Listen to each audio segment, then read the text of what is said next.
It's a pleasure to welcome you to the Bard Graduate Center, to one of our 30-30 research talks. Lunchtime, more or less 30 minutes of presentation, 30 minutes of questions. We're a non-coercive institution, therefore if it's 40 minutes, that's okay too. And then, though we will end pretty promptly at 1:15, feel free to linger and informally continue your conversations and your questions for today's speaker, Noam Andrews, who is currently a fellow in the Department of European Sculpture and Decorative Arts across the park at the Metropolitan Museum of Art. He has a very interesting background, some part of which may, in fact, filter insensibly into today's talk. We'll have to wait and see. He was trained as an architect, studied initially at Cornell University, and then went to the UK, was certified by the Architectural Association School of Architecture in London, did a postgraduate diploma in architecture, practiced as an architect, and then decided, whether it's moving laterally or moving up or moving down, I don't know, We'll see.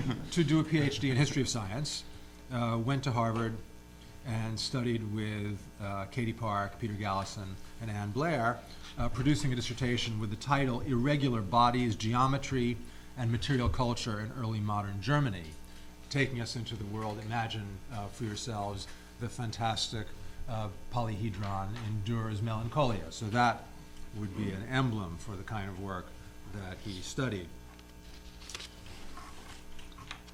Publications, just to fill you in on the range, publication on Sir William Hamilton and Vesuvius from 2010, The Space of Knowledge, Artisanal Epistemology, and Bernard Palissy, published in Res in 2015. 2016, in Word and Image, Albrecht Dürer's Personal Unterweisung.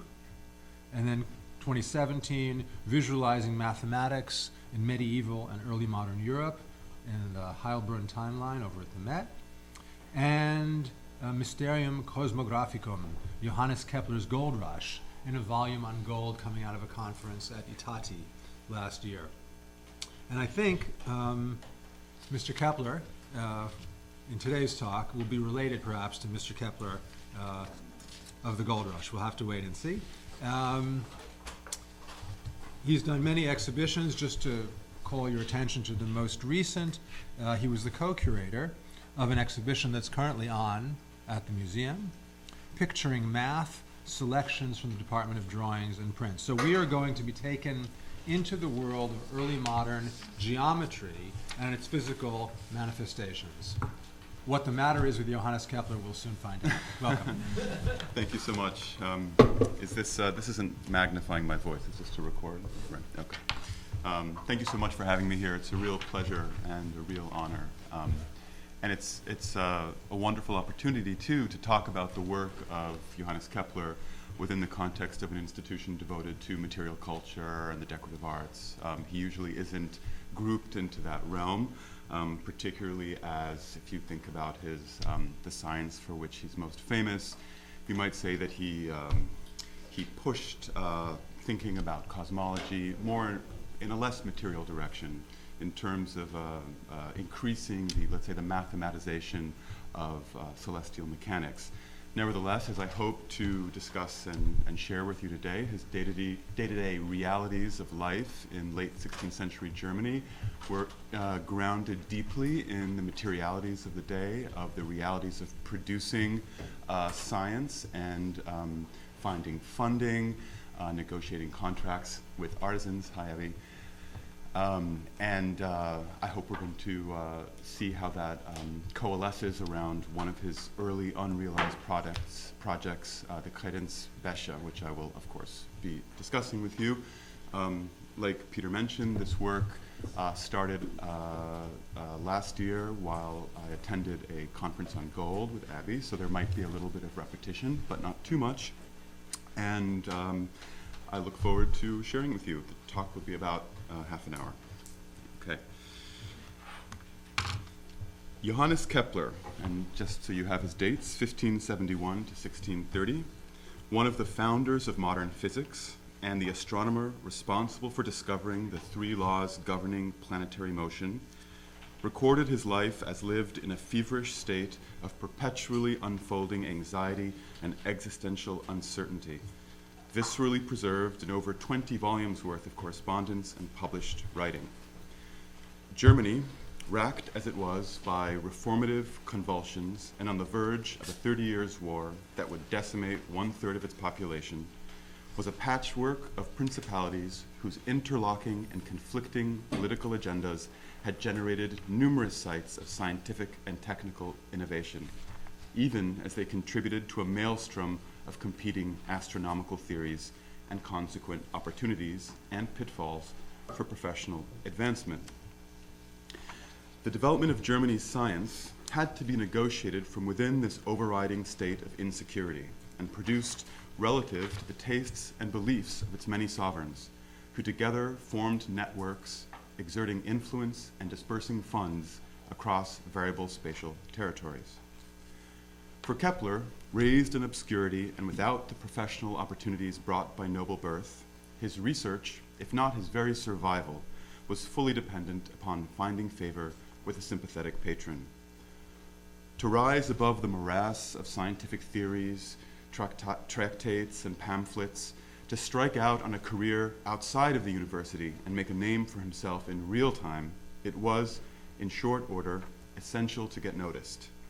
Before Kepler became court astronomer to Rudolf II, Holy Roman Emperor, before his collaboration with Tycho Brahe, his correspondence with Galileo, and feud with Robert Fludd, before he successfully defended his mother in her trial against charges of witchcraft, before he published science fiction populated with extraterrestrial beings, before the premature death of his children, before, in other words, Kepler's life attained its extraordinary and tragic dimensions, lay only the yawning uncertainty of his future. And it was to secure as much as possible a route through this uncertainty that the young Kepler, only 25 at the time, published with the help of his former professor at Tübingen, his alma mater, a bold, if eccentric first work, Mysterium Cosmographicum from 1596. Oops, sorry. There we go. Yes. Furthermore, he dared to hope that he could get produced a companion decorative art object in gold that he referred to as a Cadence Betcha, or a large chalice, which will be the subject of this lecture. Even more than the text, Kepler hoped that the Cadence Betcha would valorize the significance of what he believed to be an epoch-defining discovery concerning the nature of the planetary intervals, and thus both establish his reputation as an astronomer and serve as a personal introduction to his local sovereign, Duke Friedrich I of Württemberg, who lived from 1557 to 1608. And just to say for a second here, this visualization on the left is Kepler's Tabula 3 image from the Mysterium Cosmographicum. It's visualized as a physical model, but it is not the model we'll be discussing today. It would have made sense for him to try to build such a model as he visualized, but he came up with a different idea. The model on the right is one of Wenzel Jamnitzer's polyhedral models from his Perspectiva Corporum Regularium, just to say that the production of the image of his cosmology was also very much tied into print culture in late 16th century Germany. And the innovation that this image depicts on the left is a discovery that Kepler had at the end of his graduate studies. He discovered that the intervals between the 6 known planets at the time could be proportionally mapped by nesting each of the 5 Platonic solids one inside the other. So if you put the dodecahedron inside the cube, inside the pyramid, you've got, apparently, and it does sort of work, the exact distances of the orbits of the planets. So that's the kind of core theory that he's hoping to traffic in and make a name for himself through. That is really the center of his first work. But we're going to focus on the Cadence Betcha. So, Kepler's professional ambitions seem to have dovetailed with Duke Friedrich's own aspirations for greater notoriety, aspirations that were wholly dependent upon the ability to convey wealth, stature, and knowledge. Invoices at the Rentkammer and Finanzverwaltung at the Hauptstadtarchiv in Stuttgart attest to the fact that from the moment Friedrich began to lead the court, he began financing the production and procurement of artifacts for a new Kunstkammer, which also included many scientific instruments, among the precious exotica and gold-plated Meisterstücke, or masterpieces. Essential to Renaissance diplomacy, Kunstkammern were used to both entertain and impress visiting dignitaries with the worldliness and intellectual sophistication of the host court, and as a source of and repository for diplomatic gifts.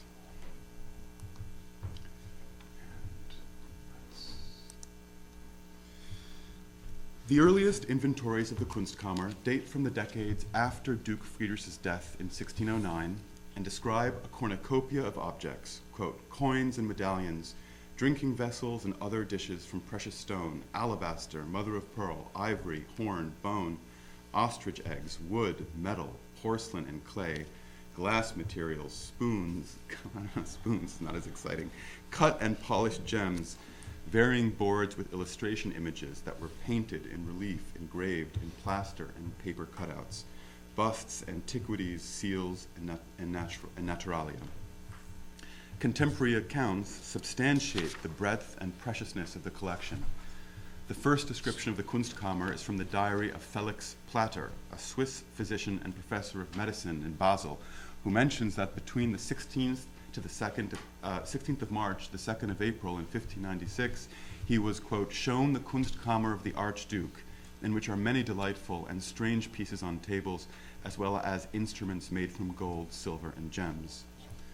The next contemporary description comes from the travel logs of the notorious German art dealer Philipp Heinhofer, who visited what was by then Duke Friedrich's son Johann's Kunstkammer in 1616, and details a selection from the accumulated exotic luxuries, rarities, and masterpiece works of craftsmanship. These included rhinoceros horns, antlers, miniature grottos covered in shells and coral, ivory and maiolica surfaces, Turkish rugs and weapons, crystalline goblets, many gilded measurement instruments, coconuts carved with scenes in relief and mounted with ornamental metalwork, and nautilus shells integrated into elaborate gold-plated bases, in addition, of course, to more unusual items such as a hanging crocodile, the head of a unicorn, and a complete human skin. And just to say that I will, as much as possible in this talk, illustrate what I'm saying with objects from Friedrich's Kunstkammer. So these are objects that would have belonged to him. In anticipation of the Mysterium's publication, which he dedicated to the Duke as well, Kepler wrote to Friedrich on February 17th, 1596, asking for the funding to construct a gilded model of his theory of the planetary intervals. Like I said, the nesting of the Platonic solids, one inside the other. He imagined this to be the kind of masterpiece item which would fit perfectly into Friedrich's new Kunstkammer.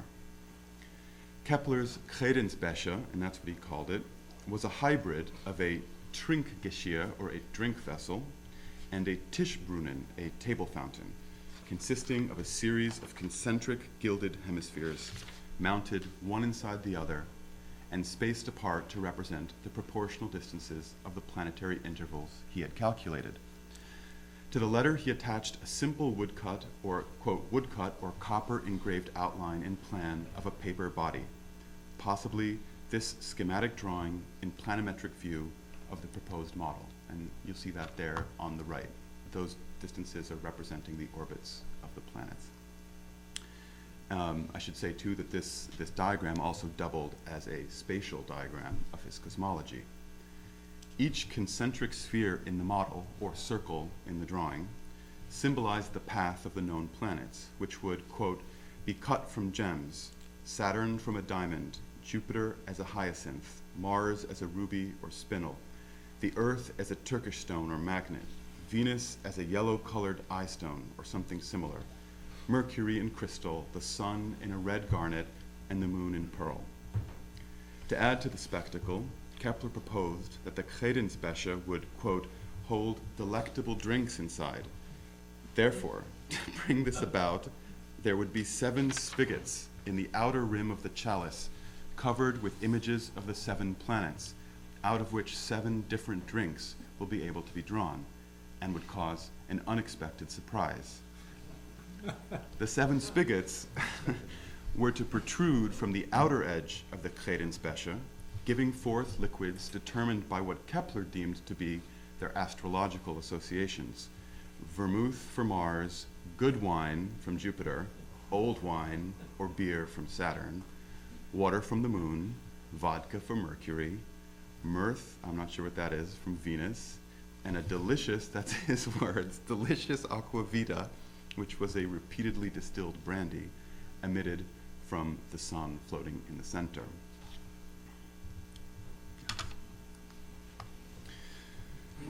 Amusing liquid-spouting follies, which did not initially appear to hold liquid, were popular means of courtly entertainment in the 16th and 17th centuries. Duke Friedrich was also known to love Trinkgeschirre in particular, as well as other playful, if expensive, objects. Contemporary Kunstkammern abound with so-called Trinkschiffe, or drinking ships, Trinktiere, or animal figures which served as vessels for imbibing alcohol, and Trinkspiele, or drinking games, in which the movement of a liquid would power simple automata through the use of a water wheel. And Hainhofer mentions as well numerous Trinkgeschirre in the Württembergische Kunstkammer. Kepler's proposition cannot but be viewed in relation to this typology of objects. Literally a Becher, goblet, intended to be displayed on a Credenz, or a credenza or sideboard, the implication is that the Cadence Betcha would be stored in the Duke's Kunstkammer until the moment when it would be taken out to entertain guests. The preciousness and complexity of the Cadence Betcha ensured that, like other elaborate drinking vessels, it would have been carried carefully to the main hall for use in celebrations or drinking festivals, where it would have been filled up with the requisite liquids. And I should thank also Wolfram Kuppe here, who's been very helpful, helping me to flesh out the idea of what this object might have looked like, and talking with me about some of the contemporary masterpieces from this period as well. Kepler's cross-sectional drawing of his design is somewhat misleading, as the Cadence Betcha itself would most likely have taken the form of an elaborate and spherical pokal, or chalice or goblet, scaled up to the size of a regular terrestrial or celestial globe and balanced atop an ornate base. The pokal, a well-established genre of metalwork, most often included a top, integrated seamlessly into the bottom half of the vessel, as we see on the left. As an example, the Landesmuseum in Württemberg is still in possession of a silver goblet made in Augsburg in 1604. The etched surface references a 1570 map by Abraham Ortelius in his Theatrum Orbis Terrarum, and is engraved with the phrase Hospitalitati et Hilaritati. Emulating this inscription, the Cadence Betcha would have been understood both as an object of exquisite beauty and as a source of amusement. Each guest pouring a drink would have received a different liquid, depending upon which tap or spigot they approached. This differentiation, generated by an object with a seemingly continuous internal spatiality, is the crux of its appeal, the surprising effect that, in combination with its scientific content and its gilded and gem-studded surface, was to guarantee Kepler's entree into Württembergischen society. I'll just go back here. It's a little hard to see that slide there on the left, but Kepler's description is noticeably sparse on technical and aesthetic details, though roughly contemporary, if little-known projects by Kepler do describe other speculative hydraulic systems, and that's some of Kepler's own letters and diagrams on the side there from the archives in Stuttgart. Nevertheless, in order for each spigot to tap into the 7 different liquids lying in the interstitial space between each of the orbits, the model must have consisted of 6 hemispherical and concentric bodies of liquid, internally maintained by a hidden vertical support. Except for the bad wine, Saturn territory, which was to lie in the outermost interval, the model implies the presence of internal channels or tubes that would draw each of the liquids through its outer spigot. Thus, Kepler's speculative Cadence Betcha, which it must be stressed was a highly sophisticated and extremely technically demanding object, also borrowed aspects from a beer tankard, albeit a monstrous tankard with 7 smaller tankards nested Russian doll-like inside. In this respect, given that all the liquids could be stored in the Cadence Betcha before use, it had a potentially different method of operation to contemporary table fountains, as we see on the right, many of which required a servant to pour a liquid into the top of the fountain, as in this example by the Hamburg goldsmith Everett Kettwick from around 1628. The liquid in the Kettwick fountain would run down a central chute and emerge in a graceful arc from the nymphs encircling its central axis.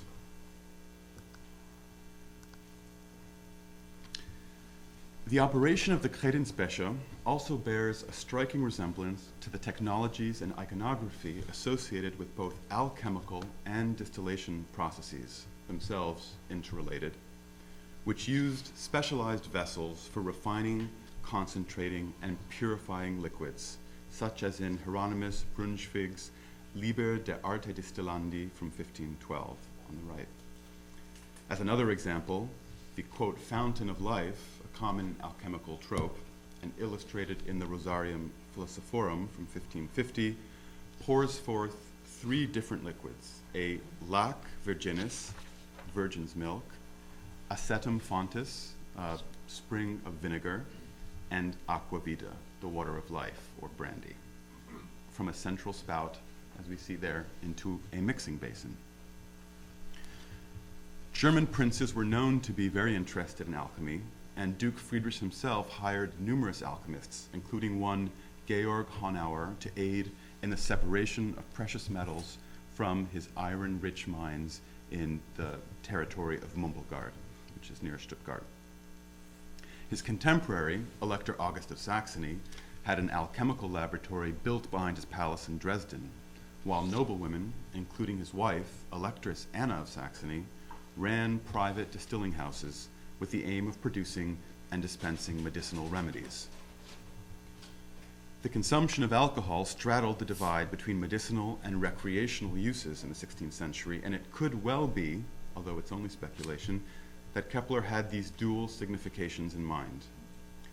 The Cadence Betcha would then have performed for Friedrich the integration of the sublunary arts of manipulating matter via alchemy, signified by the seeming transmutation of the liquids from spigot to spigot contained within it, with the heavenly arts of astrology and the prediction of astrological influences as represented by the planets. Perhaps it was the promise of unique scientific knowledge, materialized in a fashionable form specifically intended for his own possession, and a new cosmological theory, no less, that could be operated for the titillation of guests, which appealed to Friedrich.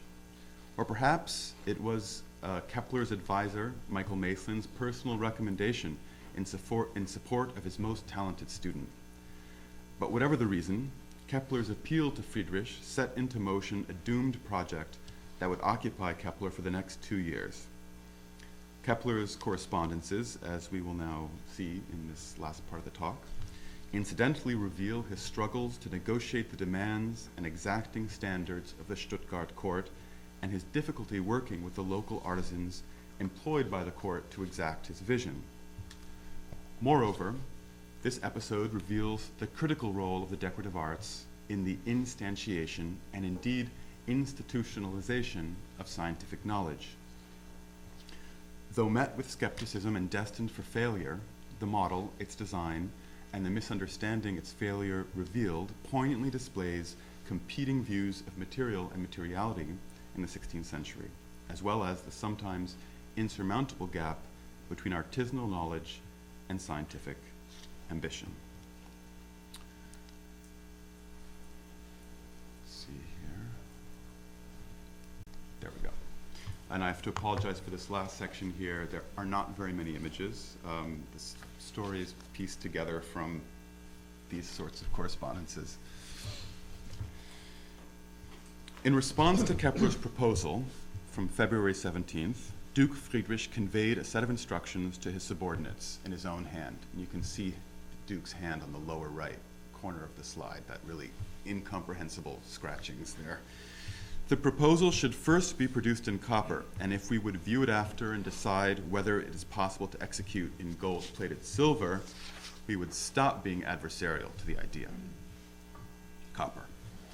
But perhaps, sensing that Duke Friedrich had been too easily swayed, and knowing that the Cadence Betcha was at the moment nothing more than a fanciful and alarmingly expensive idea by an untested young astronomer, the director of the Church Council, Balthasar Eisengren, followed up on the Duke's orders and required Kepler to first present a complete model in paper to the court before any further work was to be commissioned in copper or in gold.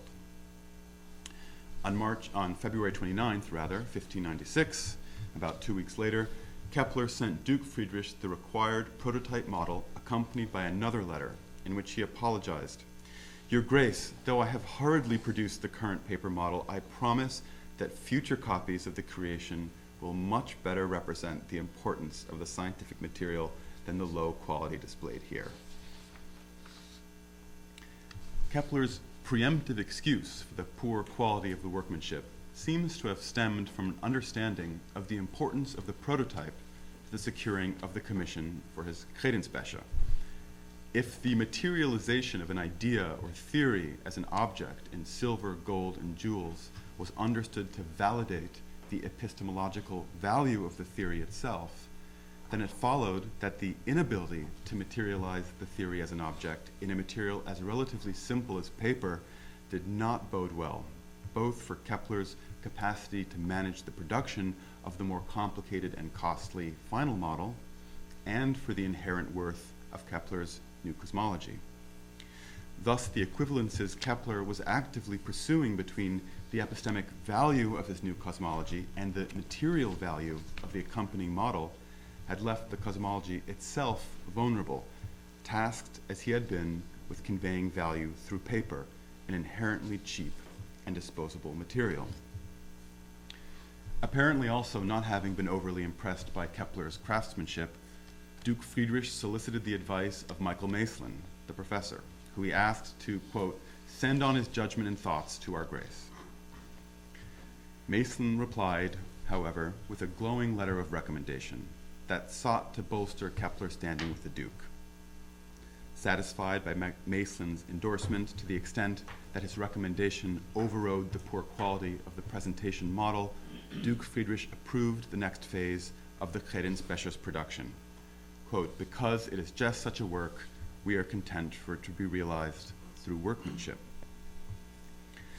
On March 18th, the court chancellor updated the Duke in a private communique, relaying to him that a local goldsmith, Karl Seckler the Younger, quote, "who is known from all the goldsmiths around for producing the best and most artful work, had been chosen for the project."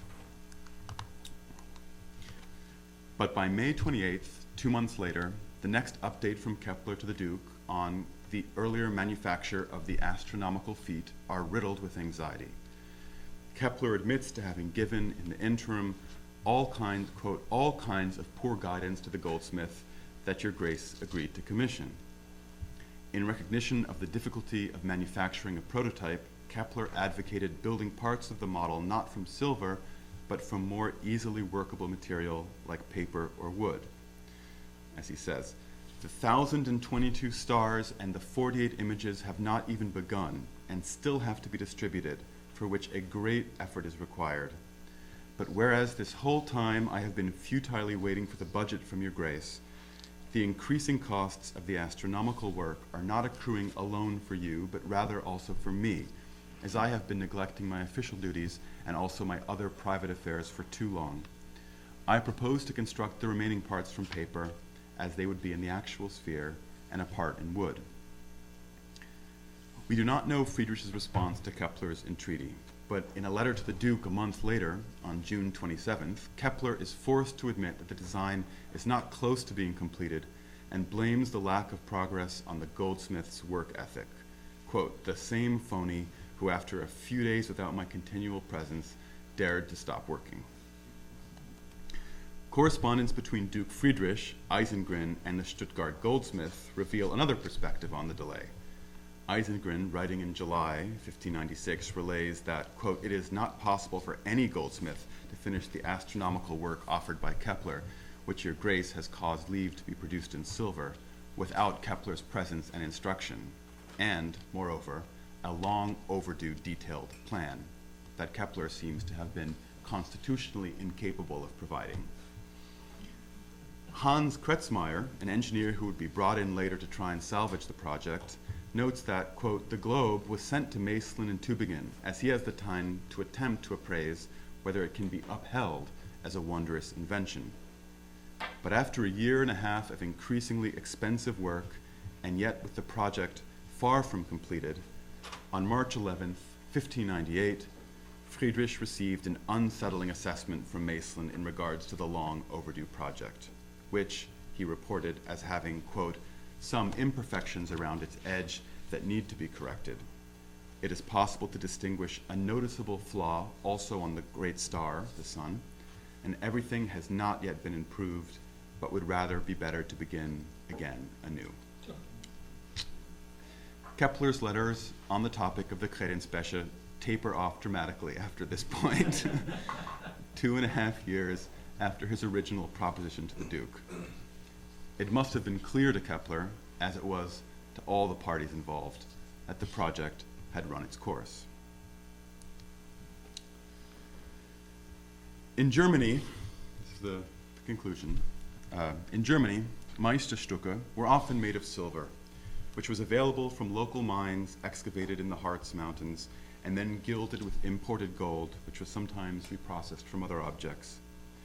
Nevertheless, by the time gold reached the German Kunstkammern in Meisterstücke, it had become an integral component in the courtly politics of displaying wealth and prestige through the financing and production of virtuosic metalwork.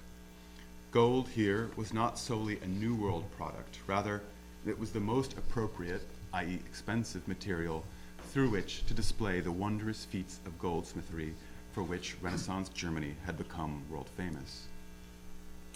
Precious metals were also used in the Kunstkammer context to imbue scientific tools with the purity and incorruptibility with which the material was associated, as sovereigns were increasingly concerned with the authority of geometrical measurement and consequently the tools and texts used for measuring. In substantiation of the importance accorded to the practice of geometry in 16th century Europe and the role of geometrical measurement as a critical agent of the power of the state and its dominance over nature, much of the ample assembly of measuring tools in the Württemberg Kunstkammer were reinterpreted in precious metals: calipers, rulers, compasses, artillery quadrants, scales, instruments for drawing proportional circles and circumferences, and sundials. Here, the value of the base material was transmuted into the value of the tool's function, almost as if the function that the tool performed was elevated to a higher level of worth and even precision and truthfulness. Kepler was well aware of how economic value acted on the perception of objects. A model in any less precious material would not have undergirded the quality and importance of his new theory of the planetary intervals. Gold and silver alone had the capacity to retroactively imbue the Mysterium Cosmographicum with the prestige and support of the Württembergischen court, neither of which the book had enjoyed in its inception, development, or publishing. Without their additions, there would have been no way for his new theory to have become precious enough to be included in the Kunstkammer, and thus, retroactively, act to institutionally sanctify Kepler's fledgling contribution to astronomy. In other words, the Mysterium might just end up as another dusty dissertation that no one would read, filed in the University Library of Tübingen. Kepler's lack of patience for the concrete processes required to produce physical artifacts, as well as his struggles to convincingly explain his ideas to craftsmen or to manage them personally, stemmed from a misconception of the material properties of gold and metal generally, even if he did exhibit a nuanced understanding of the power of gold to substantiate and concretize scientific discovery.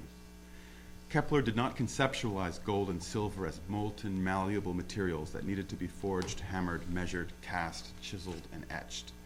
If he had, he might have produced measured drawings, altered his design after consultation with the goldsmith, or fully committed himself to staying in the workshop to oversee the model's production. For Kepler, gold was purely a means to an end, a near alchemical state change akin to altering the color of a computer rendering, a transformation of value, not of material. Paper one day, gold the next. The depth of his frustration sprang from his disbelief that the idea he had in his mind, the one that he could only haltingly depict on paper, did not translate to others self-evidently, that the power of his words, no matter how passionate, could not reify the Mysterium Cosmographicum, and that between concept and objecthood, there were in fact a whole series of critical interstitial steps with their own enigmatic rules of engagement. Kepler's gold rush, the lure, prospector-like, of equivocating his scientific discoveries with the preciousness of gold, the tantalizing possibility of wealth and fame hovering at the edges of his grasp, had come to naught. It was never in doubt for Kepler that gold and silver possessed the unique capacities to transmit their value onto the epistemic function of the objects into which they had been formed, accounting for his fatal insistence that the model needed to be realized in these materials to be realized at all. So bitter was the pill that 25 years later, in 1621, long since having become one of Europe's most famous astronomers, he republished the Mysterium Cosmographicum and allowed himself to indulge in a bit of historical revisionism in its new introduction. Quote, "Although I was very much a young man and was producing the book as the first apprentice piece of my vocation to astronomy, no apprentice piece has ever been more remarkable, more successful, or of course carried out on worthier material by anyone." Thank you so much.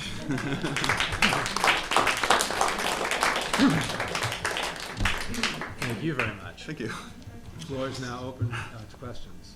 Yes, one in the back.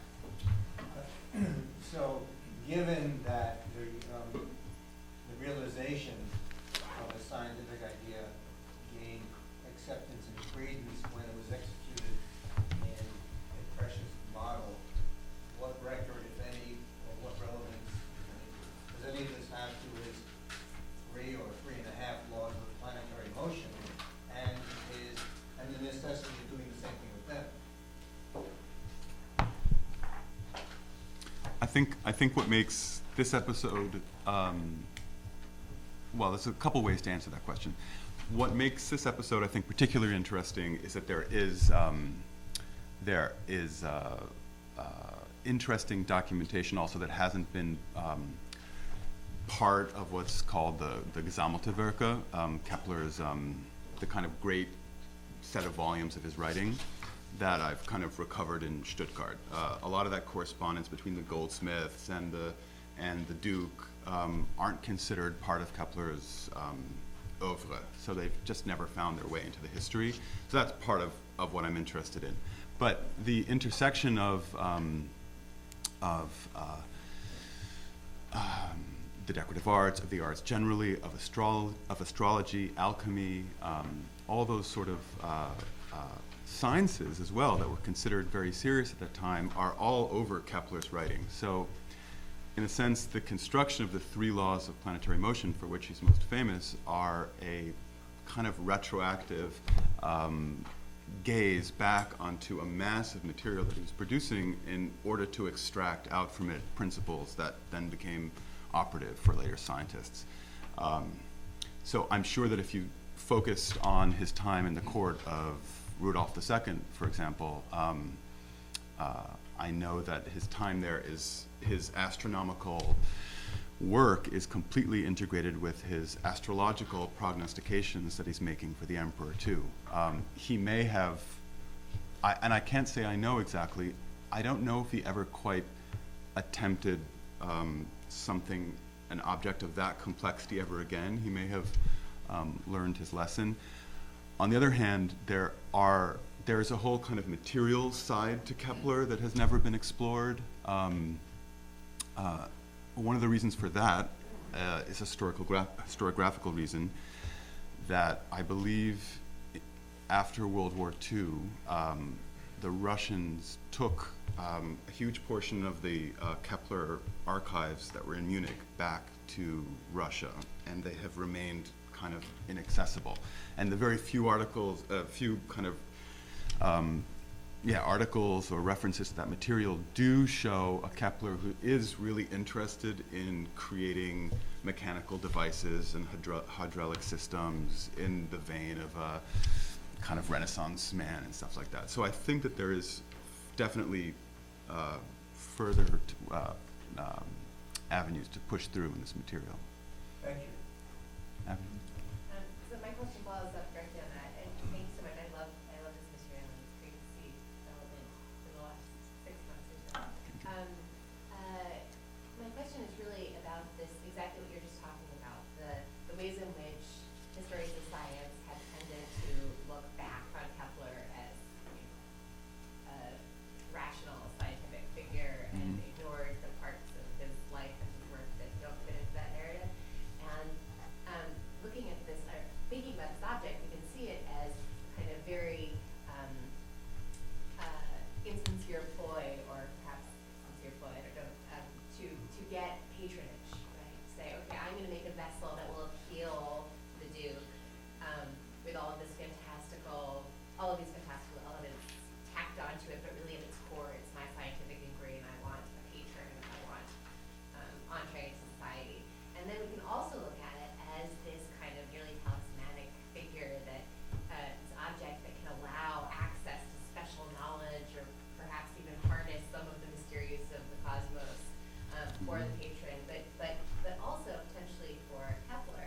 And so there's this kind of, I don't think it really is a contradiction, but one can see it in two different ways. And I wonder if you can talk a little bit more about how you see it, and how you think we should be thinking about objects like this. Yeah,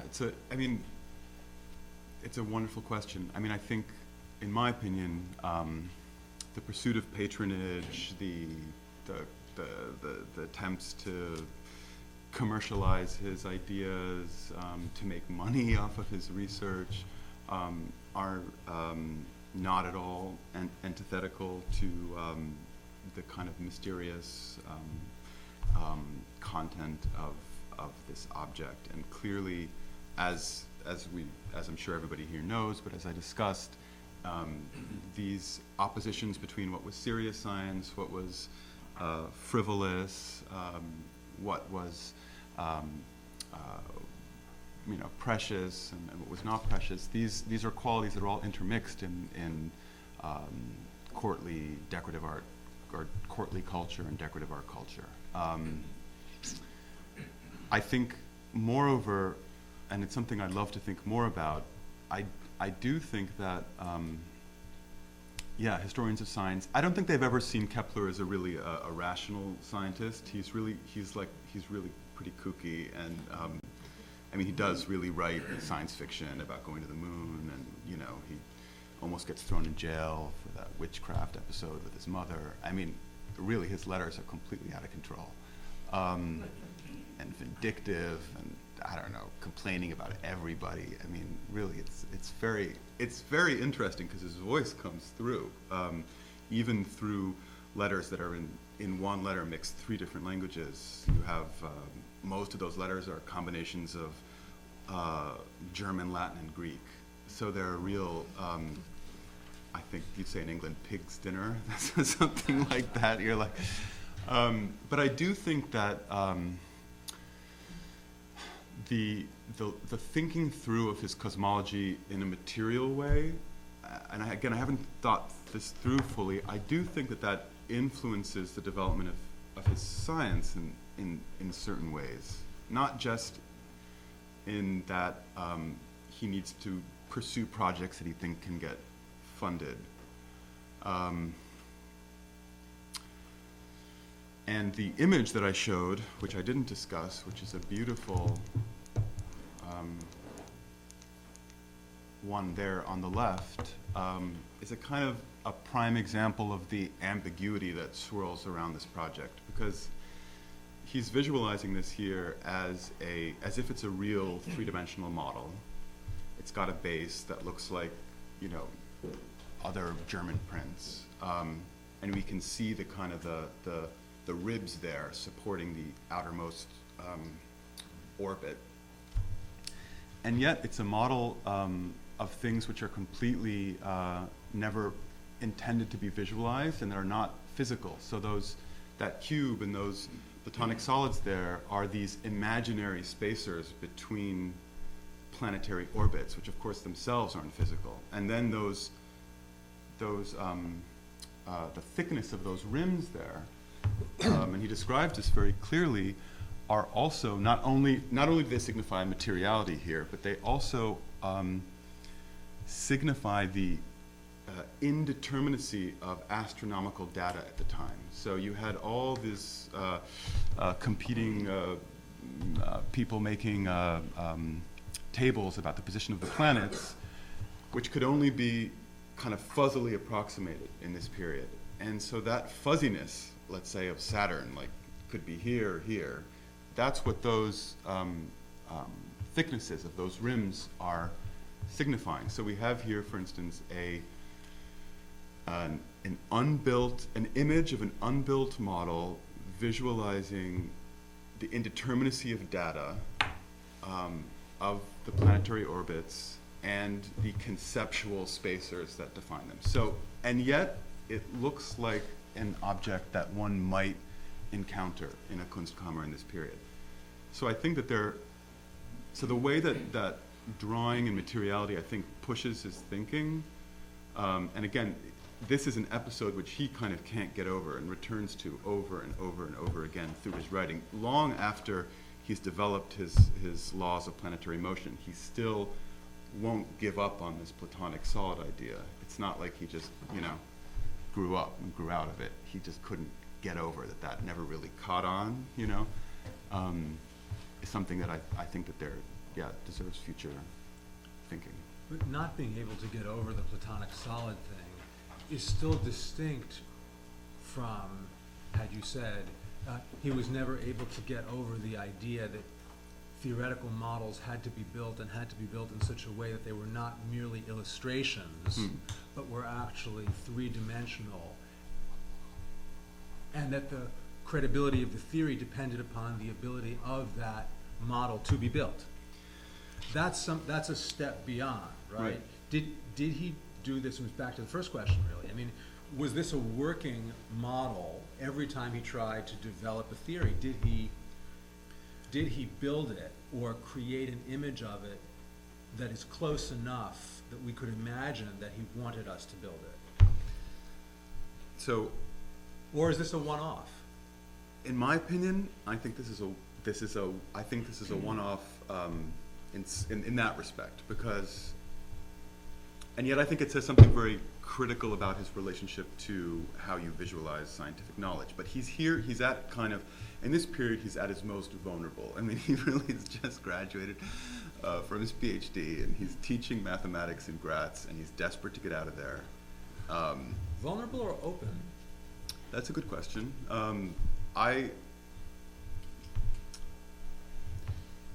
In his later work, he starts developing a theory of images and theory of knowledge, and it's a very different relationship to visuality than something like this or something like his Cadence Betcha. There, it's the Kepler that we like to remember. It's looking at diagrams as having a kind of mappable mathematical or rather geometrical content. So they are precisely representing principles. They aren't images of objects representing principles. I like I like to see that, but maybe this is my own prejudice, this work, and even the Cadence Betcha, as coming out of the kind of culture of kind of German print culture and German decorative art culture that are swirling around Kepler at the time. And also the books that he's reading and are in the library, and the objects he's seeing in Dresden and in Stuttgart. And I wonder too whether the failure of this work also didn't spur him on to kind of refine his thinking about how you model theory and how you represent knowledge, which he kind of starts working on more seriously after this period. Looking at this thing, it makes me think that Kepler was trying to use, strange phrase, use media, a different type of media to show. He's got these equations, theories of these of worlds. Let's make it solid, so that you can put it on the table and say, oh yeah, that's it. It also reminds me of his other book, The Harmony of the World, where you see that famous woodblock of all the musical scales in it. He's taken that analogy of the orbits and turned it into sound here, which to me is a fascinating concept. When I was a kid, I saw this, I said, what is this thing? Right. Yeah, absolutely. I think he's working through any kind of media that he can, right, to also promote a harmonic vision of the universe. Though I think, as I hope we've seen, the closer you dig into it, the more it deconstructs that harmonious vision. Yeah. I have Wolfram and then in the back on the left. Yeah, looking at the drawing, it seems that he looked at contemporary clothing and cloth makers. This could be goldsmiths, but also could be clockmakers or whatever. But it seems that at least two components are movable in here. That they are somehow suspended and that they can be balanced, and also the outer half sphere. My question is there any evidence, because he wrote that the upper part has to be finished in paper or whatever, that he planned to have another half sphere to cover the mechanics inside?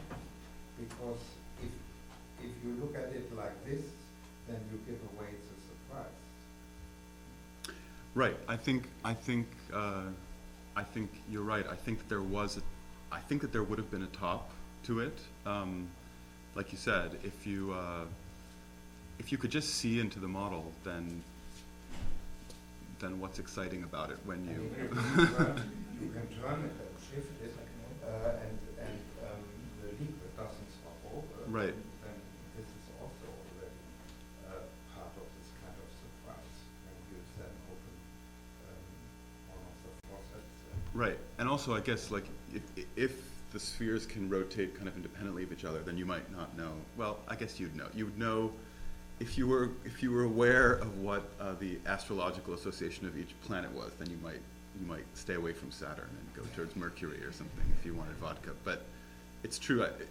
It's unclear whether or not the thing could kind of how it kind of rotated in and of itself. Although you're right, Kepler is, and maybe you haven't answered this question, he's incredibly knowledgeable of contemporary globe makers and clock makers, and I mean, way beyond his years. You invested so much already into these 2.5 years. What happened to the model that survived? What do you think does happen? I compared very much like a sculptor is doing a bozzetto, and that is something you try to, as an artist, to hold on to, because it's sort of your first artistic idea that you put into, maybe first into a drawing and then into a wooden model. So I think why this episode gets really weird is that it isn't the goldsmith's ideas at all. It's Kepler's ideas, but it's the quartz, and he's not a designer. He's got this, and he didn't draw that either, and he didn't, like I said, attempt to model it like that, which might have been helpful. If he could have been like, make this. He Was this a goldsmith or somebody? Excuse me? The drawing, was this made by the goldsmith? The one on the left there? No, that's made by a publisher in Tübingen and the artist of I believe the artist at the University of Tübingen. Though it is not, it's whoever produced that, it's kind of a mystery. And yeah, but I have a feeling that if there were models left over, they probably stayed with the goldsmiths in Stuttgart, don't you think? If the goldsmiths are making them, or do you mean his preliminary models that he's building? Well, the goldsmiths didn't have a huge interest in Right. that was just to accomplish as a goldsmith what the Duke asked for. Right. Then I guess that Kepler would have tried to hold on to it. Maybe. If the Duke didn't ask for them as part of the whole process. My feeling is, Spend so much money, you want to get at least something. Even if it is not finished. right, And there are unfinished things that were part of the discovery. right. Question, did Kepler adopt the heliocentric model because he found that he could make a geometrical representation, whereas if he tried to do something like this for the geocentric one, nothing worked? Could you tell me what you mean? What do you mean nothing worked? Is that right? What did you mean nothing worked? I didn't quite hear. There was, this assumed from the beginning of the talk level that Kepler already accepted the particles of heliocentric model with the sun in the middle, and made the geometrical interpretation of the radii of the orbits. But did that come from his attempt maybe to do a model like this with the other prevailing theory, which was the geocentric model, the Earth in the middle, and maybe he failed that and said, well, let me try the heliocentric after all and see what happens. And he came up with, reasonable success. I mean, Did that influence his support for the heliocentric, or did he have that already and didn't even bother with the heliocentric at all? as far as I know, he was already fully committed to a heliocentric model of the universe, even as a student in Tübingen, and there were professors that didn't like that a lot, and this dissertation was part of his way of promoting his take on that. But for Wise, he didn't visualize it as a geometrical model. I mean, he's very clear about that. He says there are so many kind of turned ivory polyhedra, which were a component of any kind of Kunstkammer in this period. He's like, everybody has seen that. I mean, he literally is like, who hasn't seen nested platonic solids one inside the other? You know, that's the obvious thing. I'm gonna fill it full of liquid, you know, and that's gonna be something totally. I think we have time for one last quick question. Did you have a question? Yeah, wonderful information and wonderful research there. I guess I have different interpretations of what you have here, is that it seems to me it's quite common on patronage. You say, I can do this, I can build fortifications, I can build flying machines from Leonardo, and we have those sketches. I'm wondering if he wrote that letter, but really didn't expect it except to get some attention. I'm cool, I'm qualified, I can do lots of neat things, and then sort of got stuck on this thing. And if that's true, or even if that's not fully true, looking through other images from Kunstkammer is a reminder, all of those have proportion and harmony. They may not be our taste, but they're beautiful in standard ways. This is not. This is intellectually gorgeous, but it's a big bathtub that's too big for the interior parts. It doesn't work Right. like those other models of the polyhedron and so on. Right. So I think the goldsmiths and the others just kept trying to get in the way because this was going to be a waste of material and ugly and wasn't going to work. And then, yes, you put in valves and it's going to get sillier as it goes on. Right. And nobody knew how to stop it except it sounded like they were delaying and delaying and delaying because they knew what would be a good item. And they saw this would not be. That first outside cup is so big. Yeah. And if he'd been an artist, not a scientist, he could have changed proportions. But that's not what we want to do, because what Right. this is about is determining the ratio. Right. So I think something else is happening there in the court. They don't want to oppose the royalty, and they can't get in the way of this guy, and this guy's kind of rigid and naive about this. But I think they all sort of got on a sidetrack, and then just everybody fumbled with it forever until it finally went away as a project. Right.